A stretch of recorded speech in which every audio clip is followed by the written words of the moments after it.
आलसी बहू। गांव रामपुर में एक बड़ा परिवार रहता था। परिवार में बुजुर्ग पिताजी और माताजी, बड़ा बेटा सुरेश और उसकी पत्नी तथा छोटा बेटा राकेश और उसकी नई नवेली पत्नी सविता शामिल थे। घर का माहौल मिलजुल कर रहने वाला था, लेकिन सविता के आने के बाद धीरे धीरे बदलाव शुरू हुआ। जब सविता पहली बार ब्याह करके आई तो सबको लगा कि घर में चांद उतर आया है। उसकी सुंदरता, उसकी मीठी मुस्कान और सज धज देखकर हर कोई कहता, राकेश की किस्मत खुल गई, इतनी सुंदर बहू मिली है। शादी के शुरुआती दिनों में सविता सबको नमस्ते करती, कुछ दिन दिखावे का काम करती रही और घर में रौनक सी छा गई। लेकिन समय बीतते ही उसका असली स्वभाव सामने आने लगा।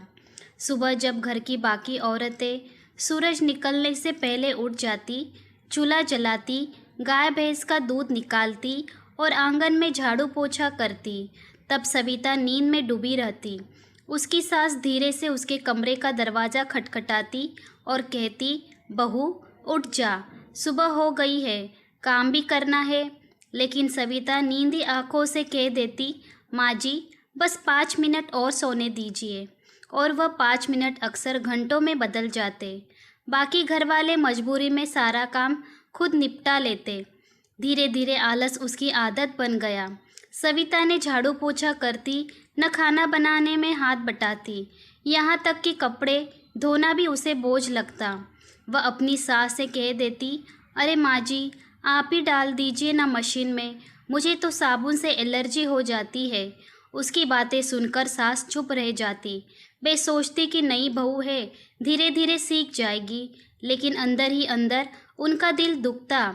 पड़ोस की औरतें जब अपने अपने काम निपटाकर खेतों में चली जाती या सिलाई बुनाई करती, तब सविता चारपाई पर बैठी मोबाइल चलाती रहती। उसकी ये आदत पूरे गांव में चर्चा का विषय बन गई। कोई कहता, रामलाल की बहू तो बड़ी निकम्मी है, तो कोई कहता सुबह 10 बजे तक सोती रहती है। बेचारे बूढ़े माँ बाप को सब करना पड़ता है। धीरे धीरे ये बातें सास ससुर के कानों तक भी पहुँचने लगी, मगर वे घर की इज्जत बचाने के लिए कुछ नहीं कहते। राकेश जो दिन भर खेत में मेहनत करता, घर लौटकर शांति चाहता था, लेकिन उसे मिलता बिखरा घर और पत्नी का टाल मटोल। एक दिन उसने प्यार से समझाया, सविता देखो, गांव का घर है, यहाँ सब मिलजुल कर काम करते हैं। अगर तुम थोड़ी मदद करोगी तो माँ बाबा को आराम मिलेगा और सब खुश रहेंगे। लेकिन सविता ने नाक सिकोड़कर जवाब दिया, मैं कोई नौकरानी थोड़े ही हूँ जो हर वक्त झाड़ू पोछा करूँ। शादी का मतलब ये नहीं कि सारी जिम्मेदारियाँ मेरे कंधे पर डाल दी जाए। राकेश स्तब्ध रह गया और फिर उसने चुप्पी साध ली। दिन बीतते गए। एक दिन गांव में नवरात्रि का बड़ा मेला हुआ। चौपाल में कीर्तन और प्रसाद बांटने का आयोजन था। हर घर से औरतों को बुलाया गया। सास ने सविता से कहा, बेटा कल चौपाल पर जाना है, सब औरतें मिलकर प्रसाद बांटेगी, तू भी चल। लेकिन सविता ने अनमने अंदाज में कहा, माँ जी मुझे ऐसे कामों में मन ही नहीं लगता, आप जाइए, मुझे आराम करने दीजिए। ये सुनकर सास का मन भारी हो गया। समय ने करवट ली। अचानक सास बीमार पड़ गई। तेज बुखार और कमजोरी के कारण वे बिस्तर से उठ नहीं पाई। डॉक्टर ने कहा, अब घर के सारे काम बहू को संभालने होंगे, मगर सविता ने हाथ खड़े कर दिए।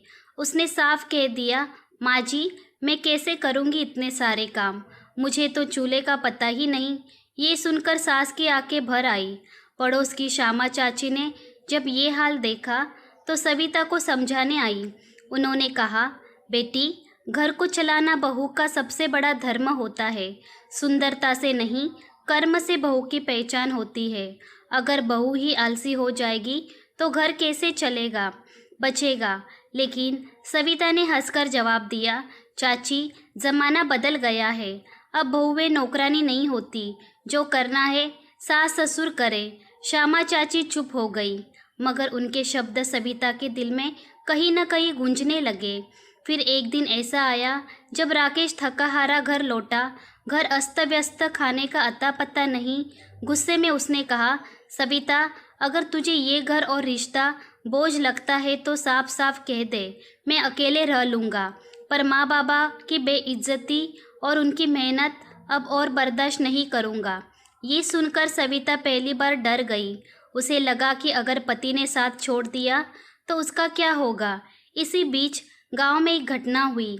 जेठानी सुनीता खेत में काम करते करते अचानक बेहोश हो गई। पूरा गांव मदद के लिए दौड़ा। सविता भी वहां पहुंची। उसने देखा कि भाभी के छोटे छोटे बच्चे घर में भूखे रो रहे हैं और कोई उनकी देखभाल करने वाला नहीं है। उस क्षण उसके दिल में करुणा जागी। उसने बच्चों को खाना खिलाया, घर संभाला और भाभी की सेवा की। उसी दिन से पहली बार एहसास हुआ कि परिवार का सहारा बनना कितना ज़रूरी है। उस दिन के बाद सविता ने अपने जीवन में बदलाव की शुरुआत की। अब वह सुबह जल्दी उठने लगी, आंगन में झाड़ू लगाने लगी, सास के साथ रसोई में हाथ बटाने लगी।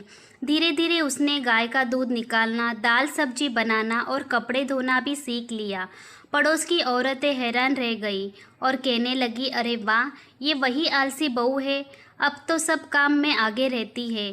सास भी अपनी बहू के बदलाव को देखकर खुश हो गई।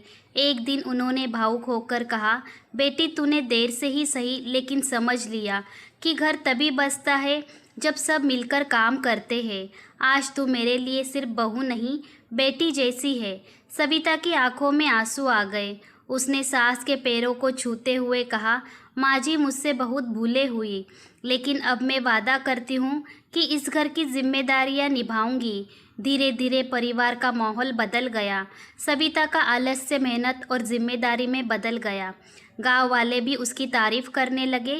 राकेश को भी अपनी पत्नी पर गर्व हुआ। वह सोचने लगा कि अगर समय रहते समझ आ जाए तो कोई भी रिश्ते टूटने से बच सकते हैं। दोस्तों, उम्मीद करती हूँ कि आपको हमारी कहानी पसंद आई होगी।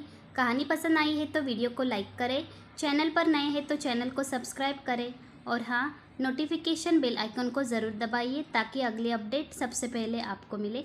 तब तक के लिए धन्यवाद।